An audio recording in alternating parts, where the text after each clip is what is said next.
नमस्कार दोस्तों।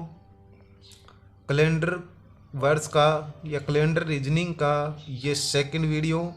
First video में दोस्तों मैंने आपसे कैलेंडर का बेसिक ज्ञान जो करवाया था, वो जो बेसिक ज्ञान था जिसमें शेष दिन, महीने, कौन सा महीना कितने दिन का है, किस प्रकार से शेष दिन ज्ञात करते हैं, उनका एक वीडियो बनाकर मैंने अपलोड कर दिया दोस्तों। जो वो बेसिक था, सप्ताह हफ्ता क्या होता है, पखवाड़ा क्या होता है, तो दोस्तों डिस्क्रिप्शन में मैं आपको लिंक दे दूंगा दोस्तों, एक बार वो वीडियो ज़रूर देखें। तो दोस्तों फिलहाल जो हम आज का जो टॉपिक स्टार्ट कर रहे हैं वो सभी प्रतियोगिता परीक्षाओं में कैलेंडर से संबंधित ऐसे प्रश्न आते हैं, और लगभग आपने इतनी क्लासेज ज्वाइन की होंगी या इतने वीडियो रीजनिंग से संबंधित देखे होंगे जिनमें मुख्यतया आपसे यही कहा जाता है 6 जोड़ दो, 11 जोड़ दो, 28 जोड़ दो। लेकिन किसी ने आज तक शायद ही बताया होगा, मैं आपसे ये नहीं कह सकता नहीं बताया होगा, लेकिन शायद ही बताया होगा कि 40 भी जुड़ता है। तो दोस्तों ये 40 कब जुड़ता है, और ये अपवाद है एक, और मुख्यतः याद रहे, ध्यान रहे दोस्तों, ये अपवाद ही आते हैं एग्जाम में, आपको कंफ्यूजन करने के लिए अपवाद ही आते हैं। तो दोस्तों वीडियो के अंत तक बने रहें कि 40 कब जुड़ेगा, कौन सी स्थिति ऐसी आ जाती है कि उसमें 40 जोड़ना पड़ रहा है, जबकि हमें एक प्रोसीजर यही सिखा गया था, या तो 6 जोड़ें या 11 जोड़ें, फिर 28 जोड़ के अगले वाले वर्ष कौन सा उसके समान आएगा वो हम पता कर सकते हैं। तो दोस्तों वीडियो के अंत तक बने रहें और ये 40 वाला प्रोसीजर भी आज सीख के जाएं दोस्तों। तो दोस्तों स्टार्ट करते हैं। हमने बहुत सारे जो बेसिक में पढ़े थे उन बेसिक को हम यहाँ निकाल के देखते हैं दोस्तों कि कौन सा वर्ष किस वर्ष के समान आगे आएगा। ऐसा जैसे कि 2022 फिलहाल चल रहा है दोस्तों, तो 2022 के समान वर्ष कौन सा आगे आएगा। तो दोस्तों ये हम सारा ट्रिक्स निकालेंगे। समान वर्ष का अर्थ होता है कि जैसे 1 जनवरी अगर रविवार था, तो ऐसा कौन सा कैलेंडर ऐसा और आएगा जिसमें 1 जनवरी रविवार ही होगा, तो इसको बोलते हैं समान कैलेंडर आना। तो दोस्तों हर कैलेंडर रिपीट होता है, लेकिन वो कितने वर्ष बाद में रिपीट होता है, किस उसका जो बेसिक जो फॉर्मूला है वो आज हम यहाँ पढ़ेंगे दोस्तों। वीडियो के अंत तक बने रहें। डेफिनेट कहता हूँ बहुत कुछ सीख के जाएंगे, और ऐसा सीख के जाएंगे शायद कि ज़िंदगी में आप कभी ये कन्फ्यूजन नहीं होगी कि 2000 आज का ये कैलेंडर है, इस वर्ष का ये कैलेंडर है, तो कौन से वर्ष बाद में सेम यही कैलेंडर आएगा। तो दोस्तों बने रहें वीडियो के अंत तक। स्टार्ट करते हैं। तो दोस्तों शुरू करते हैं। हमारा टॉपिक वर्ष में 4 का भाग देना है। सबसे पहले मैं आपको ये बता दूं दोस्तों, लीप वर्ष का जो अगला वर्ष आएगा वो लीप ही आएगा, और सामान्य का सामान्य आएगा, सामान्य का सामान्य वर्ष ही आएगा। लीप वर्ष और सामान्य वर्ष क्या होता है, जनरल वर्ष क्या होता है, साधारण वर्ष क्या होता है, जिसका डिस्क्रिप्शन में मैं आपको लिंक दे दूंगा, देख लेना दोस्तों। अब वर्ष में 4 का भाग देने से, मेन टॉपिक हमारा है वर्ष कोई भी हो उसमें 4 का भाग देने से अगर शेष 1 बचे, कोई भी, ध्यान दीजिए दोस्तों, किसी भी वर्ष में अगर 1 शेष बचे तो उस स्थिति में हमें उसमें 6 जोड़ना है। अगर शेष 1 बचे तो उसमें 6 जोड़ देना है, तो आपका वो कैलेंडर वर्ष सेम टू सेम आएगा। जैसे कि 2017 मान लीजिए, 2017 का वर्ष था, उसमें 4 का भाग दिया, तो 4 का भाग देने से 2 4 5 20, 4 चौक 16, शेष 1 रहा। ये काम आपको दोस्तों फास्टली करना है। इसमें 20 में जाता है 5 बार, 17 में जाता है 4 चौक 16, 1 शेष बचा। अगर 1 शेष बचा है तो दोस्तों हम ये कह सकते हैं 2017 प्लस 6। अगर 1 शेष बचता है तो हम सीधा ट्रिक्स बना दे 6 वर्ष प्लस करके हम इस संख्या का या अगला वर्ष प्राप्त कर सकते हैं। तो 2023 यानी 2017 का कैलेंडर और 2023 का कैलेंडर सेम टू सेम होगा, यही एक प्रोसीजर है। तो दोस्तों आगे बने रहे। हमने 6 का क्लियर कर लिया। 6 कब जोड़ना है, जब किसी वर्ष में 4 का भाग देने से शेष 1 बचता है, तो उस स्थिति में हमें 6 वर्ष जोड़कर अगले वाला कैलेंडर प्राप्त कर सकते हैं। पहला क्लियर। नेक्स्ट आ जाता है यदि वर्ष बटे 4, पहला क्लियर। सेकंड, वर्ष बटे 4 शेष 2 या 3 आए, 2 या 3 आए, या तो 2 आ जाए या फिर 3 आ जाए, कोई भी आए, ये शेष की कंडीशन है दोस्तों। अगर शेष 2 या 3 आए तो उसमें +11 वर्ष कर देंगे। +11 वर्ष कर देने से वह जो कैलेंडर प्राप्त होगा वो सेम टू सेम उस वर्ष के समान प्राप्त होगा। जैसे कि 2018 ही मान लेते हैं दोस्तों, 2018। अब 2018 का 4 का भाग दिया, 4 चौक 16, बच गए 2, यानी यहाँ पर शेषफल क्या रहा, 2 शेष रहा। तो हम ये कह सकते हैं 2018 + 11, 2018 + 11 अर्थात 2018 में 11 जोड़ दिए तो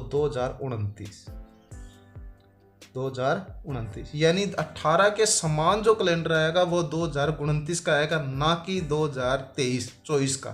कन्फ्यूजन मत होना दोस्तों कि जैसे 17 का आया तो 23 आया, तो 18 का आएगा वो 24 का आना चाहिए।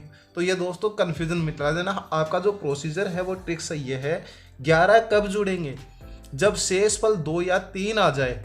जैसे कि 2019 वाले में देखते हैं, 2019 के सेम कैलेंडर अगर हम 4 निकाल का भाग दें तो हमारे पास जो मान आ गया वो आ गया शेषफल 3 शेषफल।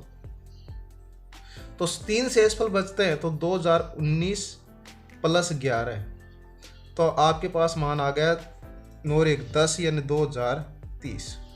तो दोस्तों इस प्रकार से हम किसी भी वर्ष का नेक्स्ट जो वर्ष आएगा उसका हम कैलेंडर प्राप्त कर सकते हैं। तो दोस्तों बने रहें वीडियो के अंत तक कि 28 और 40 कब जुड़ेंगे। तो दोस्तों 28 कब जुड़ते हैं, अगर कोई लीप वर्ष है, लीप वर्ष, तो उसमें +28 हो जाते हैं।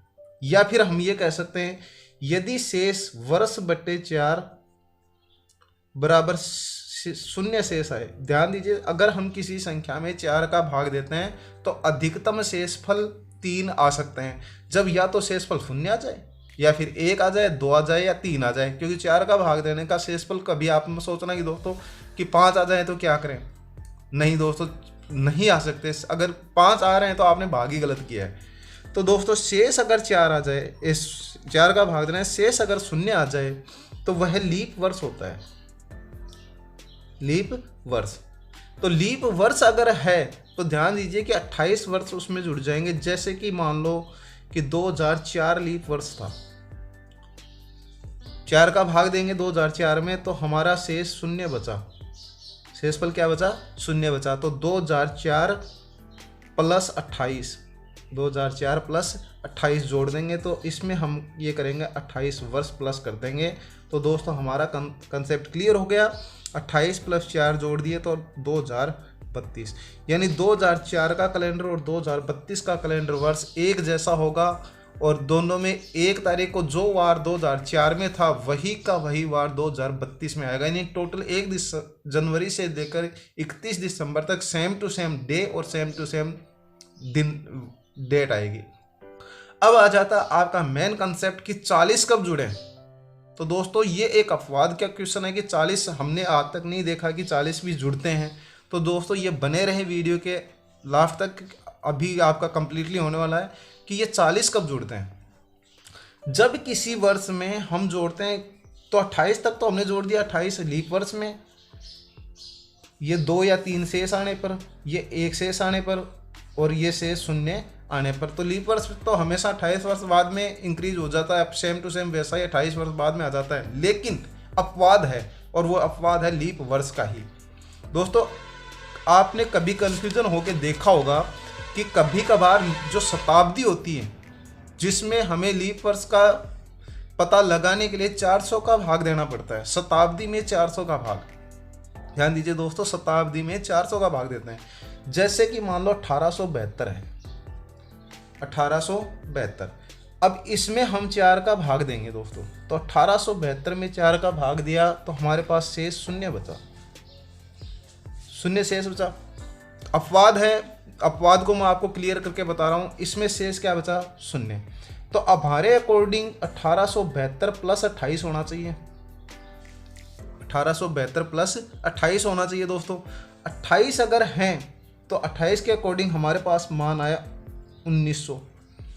अब मैंने आपसे पहले भी कहा था कि लीप वर्ष के समान लीप वर्ष ही होगा, लीप वर्ष के समान लीप वर्ष ही होगा। तो दोस्तों यहाँ ये बताइए कि 1900 लीप वर्ष है क्या, 1872 लीप वर्ष है, लेकिन 1900 लीप वर्ष नहीं है, क्योंकि यहाँ हम भाग देंगे 400 का, तो 400 कट गए, तो ये लीप वर्ष नहीं है, ये सामान्य वर्ष है। ये लीप वर्ष और ये सामान्य वर्ष। तो लीप वर्ष के समान लीप वर्ष आता है, सामान्य के समान सामान्य आता है। अब आप 28 वाला प्रोसीजर तो गलत हो गया दोस्तों। इसका मतलब 1872 के समान वर्ष 1900 तो नहीं हो सकता। अब ऐसी कंडीशन में आपको प्लस के 40 करने होंगे, 1872 प्लस 40, अर्थात ये मान जो भी आए 2 और 7 4 11, यानी 1912 के बराबर होगा 1872, ना कि 1900 के। आपका सही आंसर आएगा 1912। ये कुछ अपवाद हैं दोस्तों, जैसे कि 2072। अगर 2072 में 4 का भाग देंगे, शेषफल आपका शून्य आ गया, शून्य शेषफल आ गया। अकॉर्डिंग टू शून्य जब आ जाता है, हमने प्रोसीजर पढ़ा है कि वर्ष में अगर शेषफल शून्य आ जाता है तो हम प्लस के 28 वर्ष कर देते हैं, प्लस के 28 वर्ष। लेकिन ये 28 वर्ष अगर हम करें तो 2072 प्लस 28, तो हमारे पास शताब्दी आई 2100। जब 2100 शताब्दी है तो ये 400 से डिवाइड नहीं होती, तो ये तो हो गया लीप वर्ष और ये हो गया साधारण वर्ष।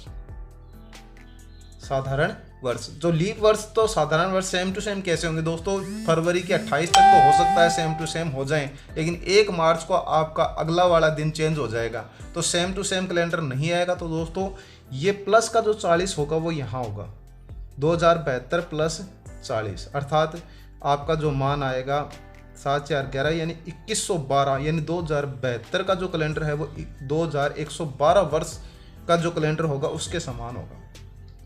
तो दोस्तों ये बने रहे, मैंने आपसे कहा था कि ऐसा कोई भी नहीं बताएगा जो आपको ये बताए। हो सकता है कि आपको 40 वाला प्रोसीजर किसी ने बताया हो, लेकिन आपके कन्फ्यूजन बना हो। और दोस्तों एग्जाम में जो क्वेश्चन आते हैं वो लगभग अपवाद वाले ही आते हैं, चाहे आप हिंदी वाले प्रोसीजर उठा के देख लो, चाहे गणित वाले प्रोसीजर उठा के देख लो। तो जहाँ रीजनिंग वाले प्रोसीजर होंगे वहाँ पे भी अपवाद का विशेष ध्यान रख लेना दोस्तों। ये अपवाद वाले क्वेश्चन है, यहाँ 40 जुड़ता है। 40 कब जुड़ता है दोस्तों? आप समझ में आ गया होगा कि जब कोई शताब्दी बने, जैसे 1672 आ गया, 1672 एक लीप वर्ष है। जब 4 का भाग देंगे तो इसमें शेषफल शून्य आ गया, तो शेषफल शून्य आ गया तो यहाँ पर हमें 28 जोड़ना चाहिए, लेकिन 28 जोड़ते ये 1700 हो गया, लेकिन 1700 लीप वर्ष नहीं है। तो इसका जो सही आंसर आएगा प्लस के 40 करके आएगा, अर्थात 1712 का जो कैलेंडर होगा वो 1672 के समान होगा। तो इस प्रकार से दोस्तों हमने आज ये कौन सा वर्ष किस वर्ष के समान आएगा तो उसका हमने कंसेप्ट को हल कर लिया। दोस्तों अगर वीडियो अच्छा लगा हो तो लाइक कर दे, और अच्छा नहीं लगा हो तो एक डिसलाइक का बटन और है, उसको भी प्रेस करके डिसलाइक कर दें। और अगर आपके रीजनिंग से संबंधित ऐसे ही क्वेश्चन और आगे जारी रखना चाहते हैं तो दोस्तों एक बार चैनल को सब्सक्राइब करके बेल आइकन बटन को प्रेस करके ऑल को सिलेक्ट कर लें। मैं डेली एक रीजनिंग का और डेली एक मैथ से रिलेटेड क्वेश्चन अपलोड करता हूं दोस्तों। बने रहें, जो मैथ्स में रुचि रखना चाहते हैं वो मैथ्स का वीडियो देखें, और जो रीजनिंग से संबंधित रुचि रखना चाहते हैं और रीजनिंग का ही महत्व देना चाहते हैं वो रीजनिंग वाले देखें। धन्यवाद दोस्तों। अगले वीडियो में हम किसी भी डेट का, जैसे कि मान लो अचानक से आपसे पूछ ले 12 जुलाई 2022 को कौन सा वार था, कौन सा वार था, बहुत ही बेहतर तरीके से सीखेंगे दोस्तों।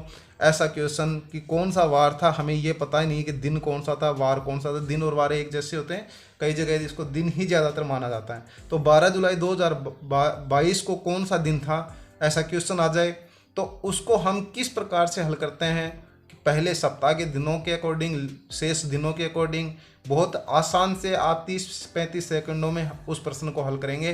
तो अगले वीडियो तक के लिए धन्यवाद। जय हिंद।